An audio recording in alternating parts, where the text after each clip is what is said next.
Hello, I am Suyash Bhagad from the Indian Institute of Technology, Bombay, and I'll be presenting my master's thesis, which primarily discusses two topics.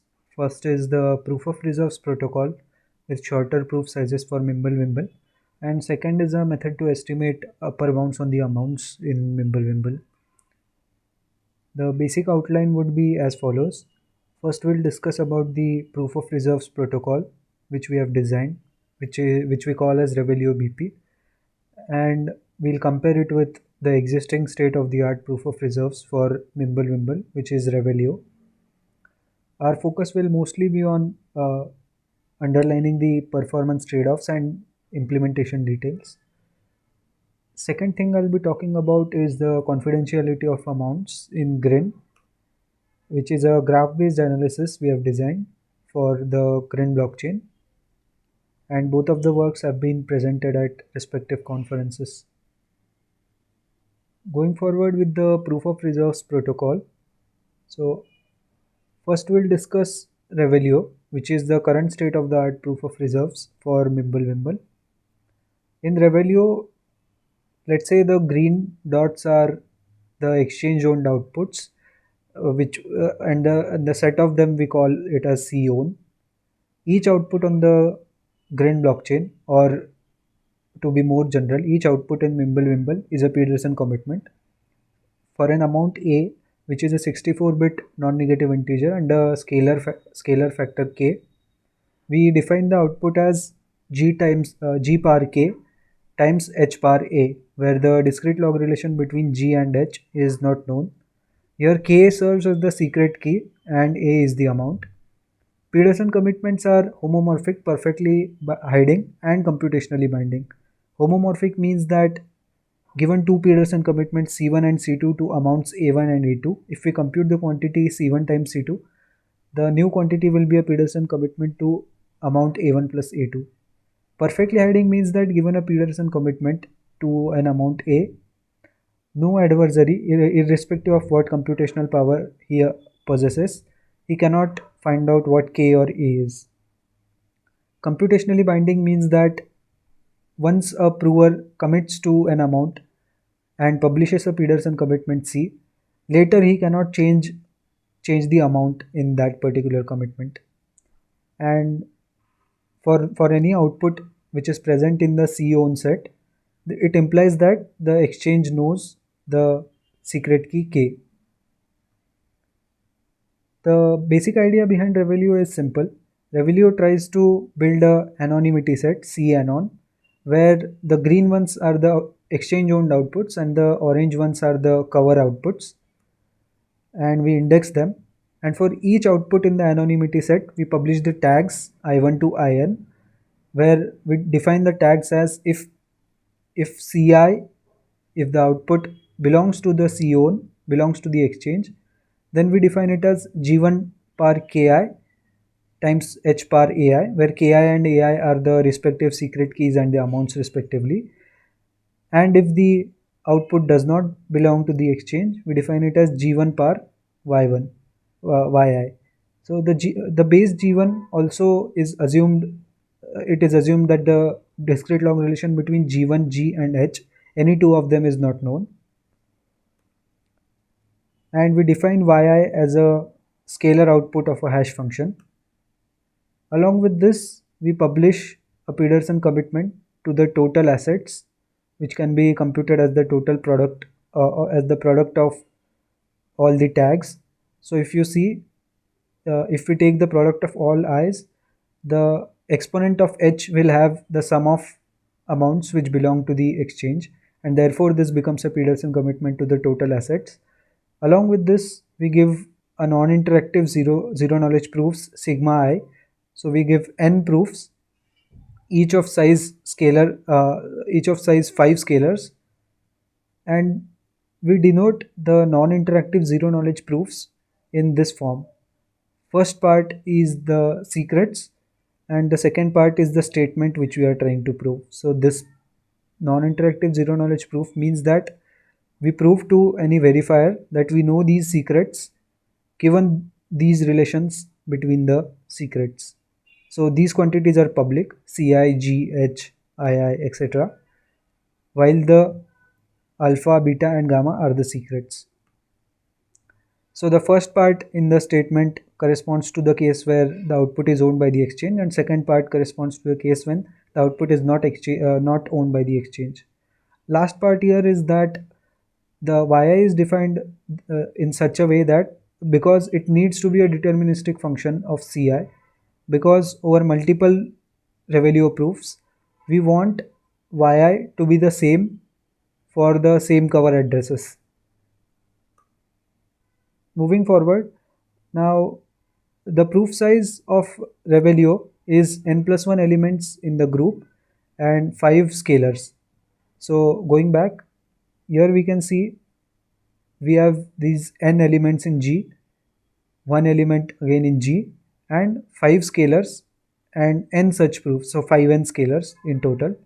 So the proof size is linear in the anonymity set n, anonymity set size n, and it's obvious to see that the privacy of exchanges outputs depend only on the size of anonymity set. Larger the anonymity set, larger would be the privacy of exchange owned outputs.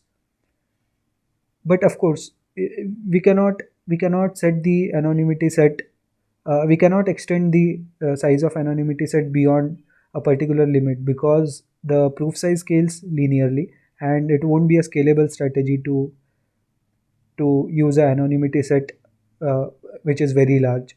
So can we shrink the proof sizes to say logarithmic in n? And also the choice of anonymity sets is totally left to the exchanges in Revelio.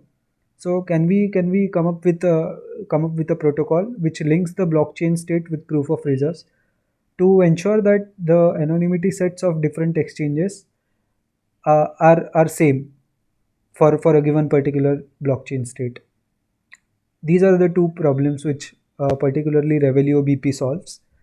So in Revelio BP, the idea is somewhat different. We define unit vectors E1 to E5 such that each of them has one only in the position where the exchange owned output is present. So here in place of the green outputs, we have ones.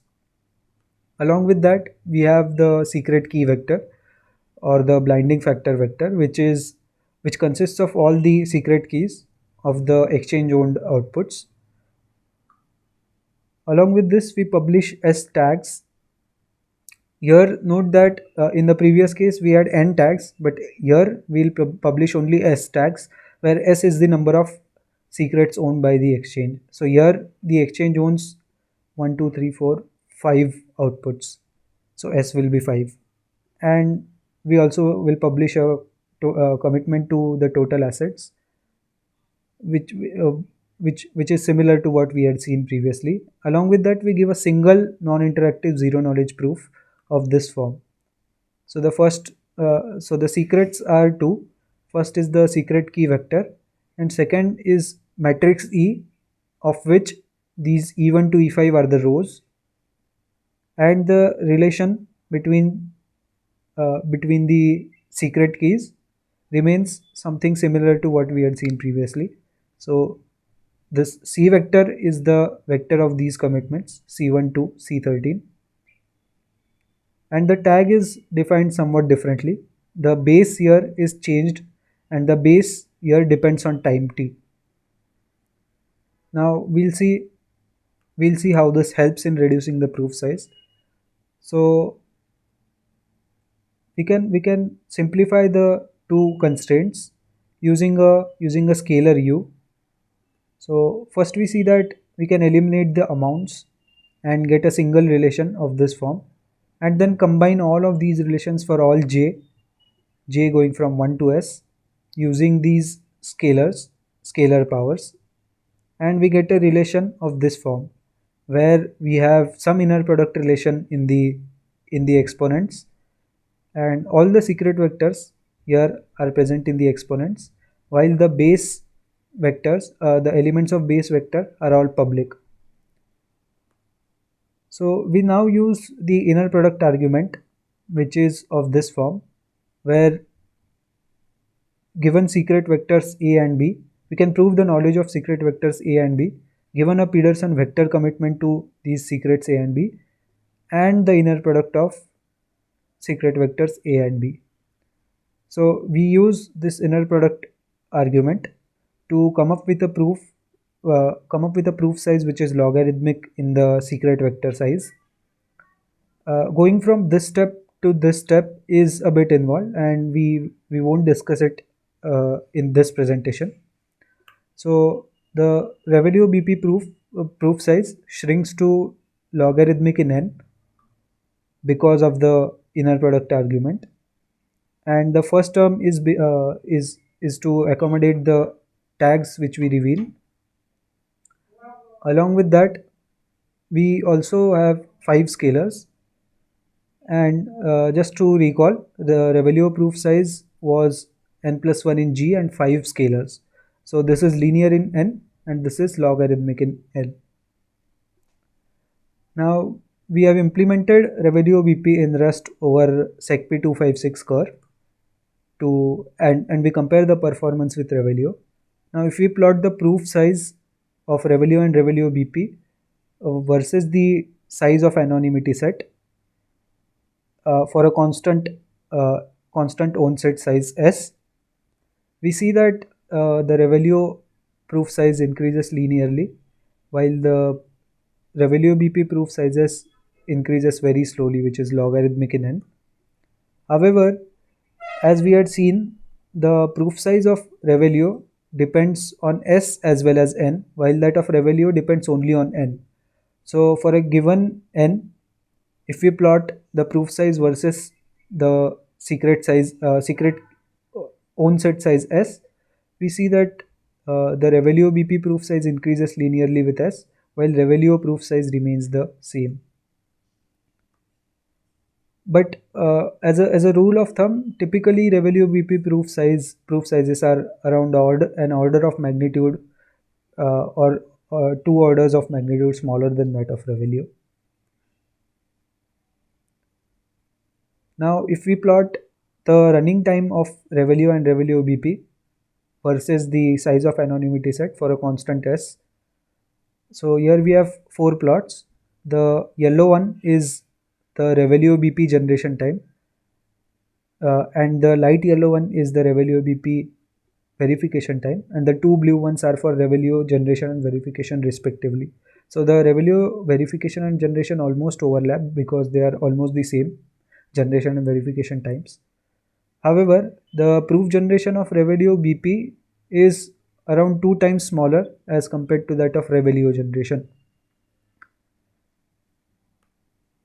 And Revelio BP verification time is this plot is around 3 times faster than the Revelio BP proof generation. Again, if we plot the running time with respect to the own set size S for a constant n, here we see that as the Revelio proof generation and verification does not depend on S, it remains constant for a given n, while while the Revelio BP generation and verification, it scales linearly in S. Also, here we see that the Revelio BP verification time is better than the Revelio verification time. However, this is true only till a particular value of S is reached for a given n. So here, till this value, the Revelio BP verification is lesser than Revelio verification, and after this point, the Revelio BP verification increases linearly with S. Now we'll discuss performance trade-offs in using Revelio BP and Revelio. So one more thing about Revelio BP is that we enforce the exchanges to use the entire anonymity set or the entire UTXO set. So UTXO set means the set of all outputs on the blockchain as the anonymity set, because larger the anonymity, greater is the privacy for exchange owned outputs. While in the case of Revelio, the exchanges are free to choose anonymity set sizes according to what they need. So the proof sizes, it was linear for Revelio, in n, while it was linear for Revelio BP in S and logarithmic in n. So if we compare the proof sizes for these parameters, this is the UTXO set size for the Grin blockchain, the as of today. And if the exchange owns 100 outputs, the Revelio BP proofs are around 5 KB. Revelio proofs are 32 MB. So there's a significant difference in proof sizes. This difference in the proof sizes allows a much scalable proof of reserves for Mimblewimble, while the Revelio does not allow such scalability.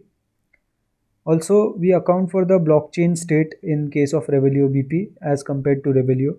As we said that we enforce the anonymity set in Revelio BP to be the entire UTXO set.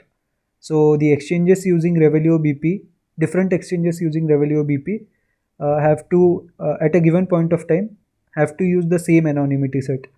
While the choice of anonymity set in Revelio can bring some ambiguities.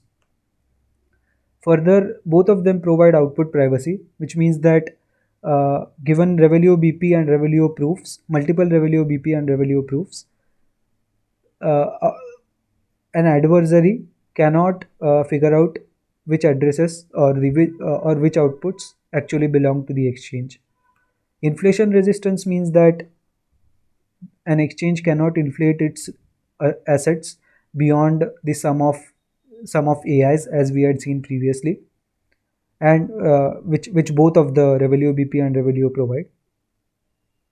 Another drawback of Revelio BP is that the own set size S is revealed in Revelio BP, while the own set size is not revealed in Revelio.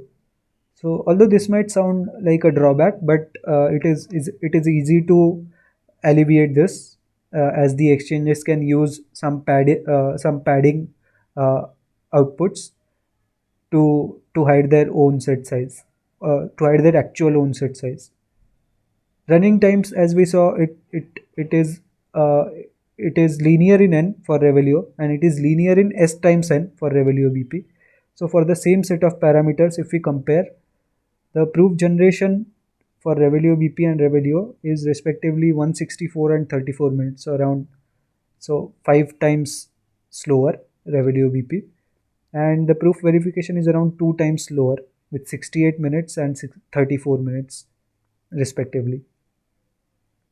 Now we'll talk about the confidentiality of amounts in Grin as the second part of my thesis. So uh, why are we trying to estimate upper bounds on amounts in Grin? So as we know, outputs in a Grin blockchain are Pedersen commitments of this form, as we had seen previously, and they are perfectly hiding. So therefore it is given an output P, it is infeasible for an adversary to find what amount it commits to. The question we are trying to address here is that, can the transaction rules reveal any information about amounts in Grin? So we'll talk about how a Grin block looks very briefly. So let's say we are talking about a Grin block at height h, which consists of some transactions. The first transaction is known as Coinbase transaction, and each block has one Coinbase transaction, and we might have some regular transactions in the block. So the Coinbase transaction is used to transfer the mining reward to the miner. So this output is known as Coinbase output, which belongs to the miner of this block, and it does not have any inputs. And the regular transactions, of course, have some inputs and some outputs. However, this is not how a Grin block looks actually on the blockchain. It is the inputs and outputs in a Grin block are aggregated, and we cannot figure out amounts from which inputs are deposited into which outputs.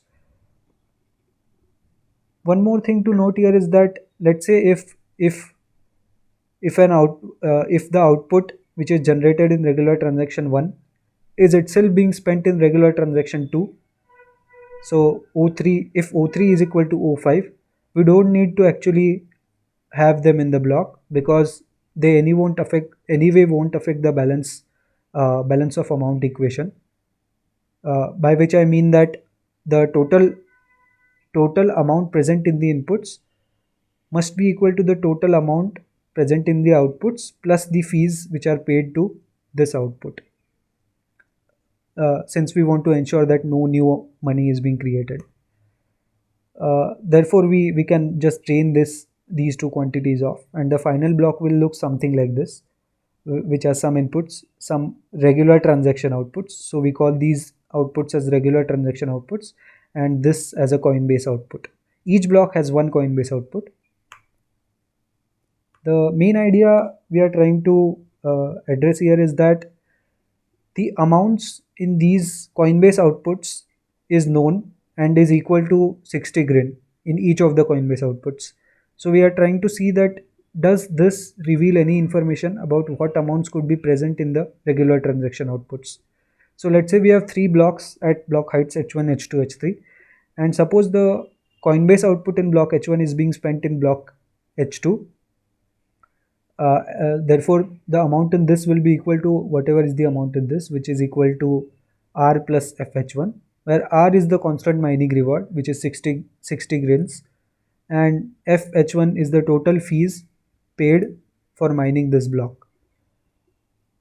Now, this amount gets transferred to the regular transaction outputs in block H2. Therefore, the total amount in the outputs will be R plus FH1 minus FH2.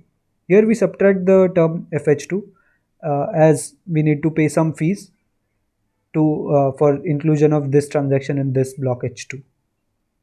Therefore, we can establish upper bounds on the amounts present in this as this quantity.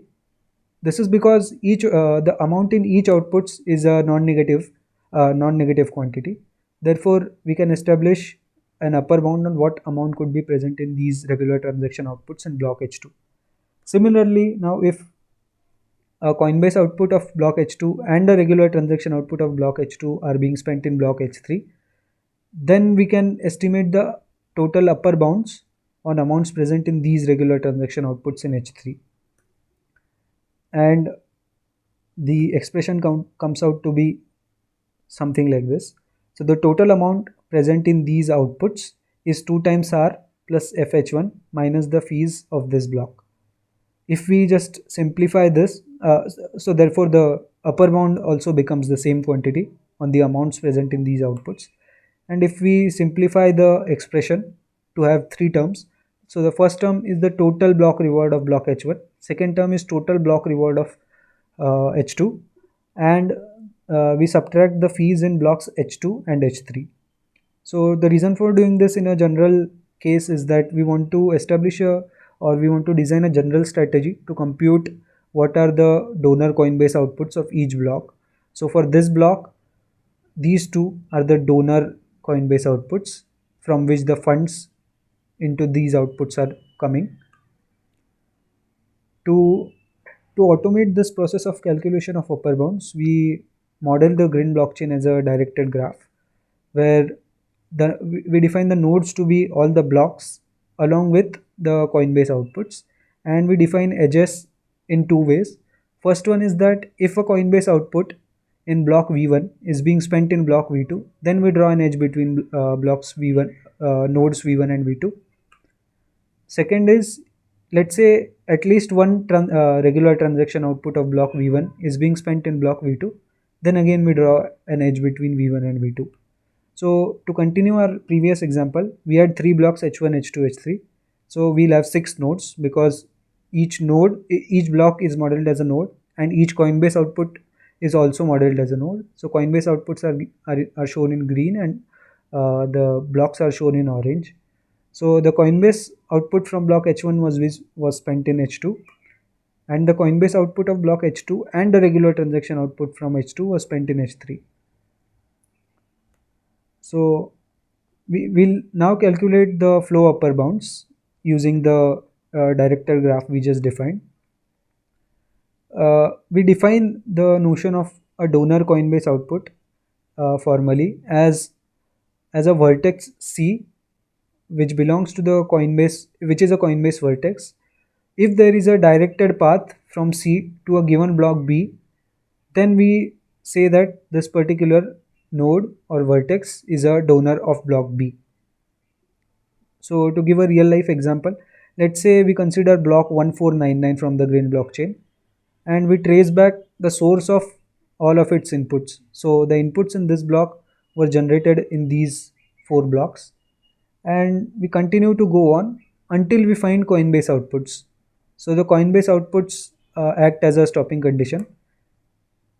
Now we keep on going and we stop when we have found all the donor Coinbase outputs. So these green Coinbase outputs act as a donor for this particular block, since there is a directed path from each of these blocks to the main to our block in consideration. Note that there can be multiple paths. For example, from this we have two different paths, from 9 to block 1499, but we consider only one since we want to avoid double counting, and we call this subgraph as the flow subgraph of block 1499.